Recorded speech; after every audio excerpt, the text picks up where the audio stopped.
ball around, keep it alive. Selwood, Milburn, just keep it going. They're good. This is different wet weather footy. They've changed the face of footy. Well, they have, Dwayne, because... Oh, Bradshaw. Rare mistake from Scarlett, who's going to mop his own mess up here. Still can't score because they're just outnumbered, the Lions. Taylor, Kelly, Scarlett. Okay, what were you about to say there, Scott? Well, I was just talking about wet weather football. The theory was don't overpossess. Yeah. They've had 465 disposals. You'd suggest that have a lot more kicks, but they've had 233 kicks, 233 handballs. They're going 1 for 1. To match the record, or just short of the record from last week.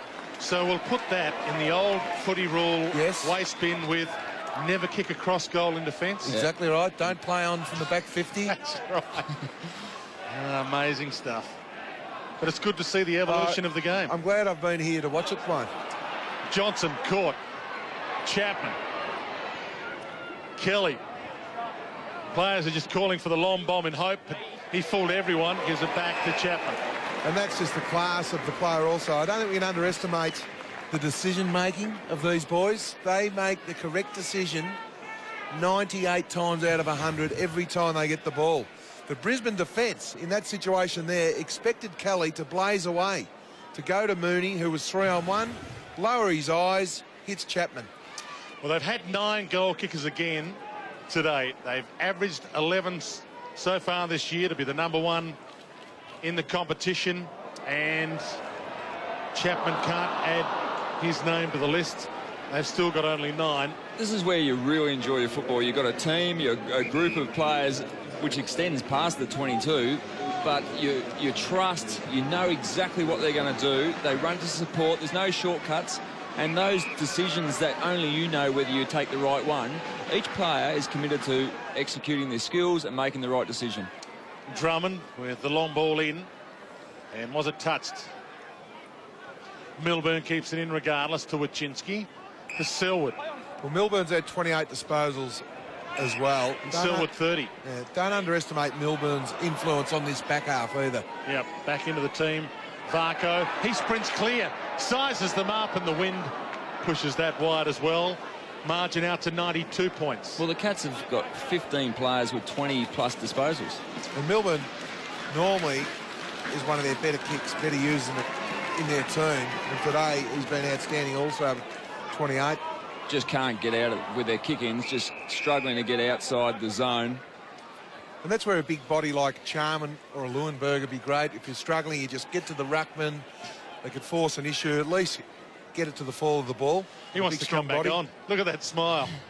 That's a man loving life and footy, isn't it? It's hard to please if you're not liking it at the moment. Well, that's only going really well. It's a poor crowd in today in some respects. Only 15,580.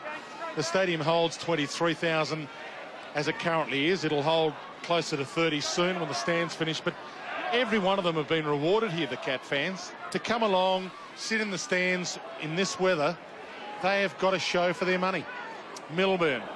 Might not have been a close contest, but they wouldn't mind. To see a performance like this is to see one of the best teams in the competition in full flight, regardless of the conditions. Power, hassled off it by Varco. Or Chapman. Or you can sit in your lounge chair, Dwayne, and watch it on true. Fox Sports with a nice hot cup of cocoa. Chapman. And slippers on. Short pass. Stokes. And Cam Mooney might put the slipper on and sink this one through the middle to his 4th. If Gaz has got the 3 votes, I'll be giving Cam Mooney the 2. Yep. He's just worked extremely hard. He's had a fair bit of the ball, but just his efforts, his work off the ball, he's presented well, and just a live wire up forward. And he's taken half a dozen marks sliding on the chest. Let's hope this is not touched off the boot. And misses, hits the post. He's looked to the sky. I'm not too sure if he's hoping for some heaven-sent help or just wondering about what the wind's doing. Bit of both. Gary Ablett's back on. 90 seconds. Drummond caught. Handball out towards McGrath. And it looks like being under 100 points the way it stands. This massive win to the Cats at home. Bartel, here we go. Ablett, the shimmy, hunted down. Did he get a kick away? No. Oh. It'll stay at 42 possessions. Just needed a little 1-2. Kick the goal. He is human. Nice work from Bartel on the outside of the right Good foot. chase from Brennan. Well, the Cats, they have Melbourne next week. It's at the MCG. You'd think they'd get up there. And then a couple more home games. Sydney here and North Melbourne here, their next three. So Melbourne, Sydney and North Melbourne. The Brisbane Lions, they have Essendon at the Gabba next week. So big game that, given Essendon's form yesterday. Blake, ball thumped down. Corey sends it back to Enright. Scarlett, couple of last possessions for the boys. And Mark Thompson in his 10th season. What an amazing win-loss record he's got now. It's over 60%.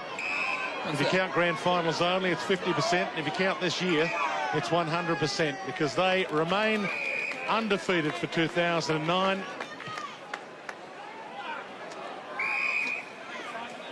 .93 points, the final margin.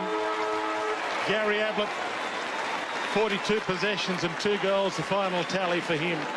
But it was a demolition.